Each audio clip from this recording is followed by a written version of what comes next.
বড় একটা ছিদ্র আছে, ভালো একটু সমস্যা আছে।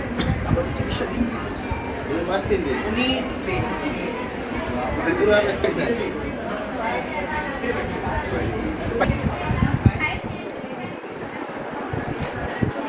গতকাল মিডিয়ার লোকজনের মাধ্যমে শুনতে পারছি যে সেতু নামের একটি বাচ্চা রাস্তা থেকে কুড়িয়ে পাওয়া গেছে।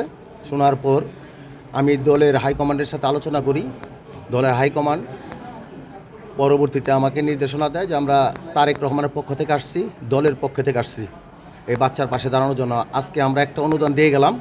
এই বাচ্চার পাশে আসি আমরা সব সময়, যতদিন এই বাচ্চার চিকিৎসার্থে যতটুকু আমাদের দ্বারা সম্ভব, আমার দলের দ্বারা সম্ভব, আমরা সবটুকু করবো ইনশাআল্লাহ, নিশ্চিত করলাম আপনাদের। আমি সাভারের মানবিক মানুষজন, ব্যবসায়ী সবাইকে অনুরোধ করব, আমি একা সাভার একদিনে পাল্টাইতে পারবো না। আপনারা পাশে দাঁড়ান, এই বাচ্চাটার পাশে দাঁড়ান। আমরা চাই এই বাচ্চাটার জীবনটা ফিরে পাক এবং আমরা প্রমাণ করে দিই আমরা সাভারের মানুষ মানবিক কাজে সবার সেরা।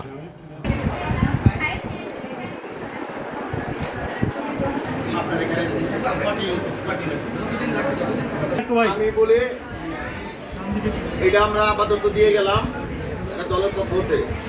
তারপরও আমরা এই বাচ্চার পাশে আছি।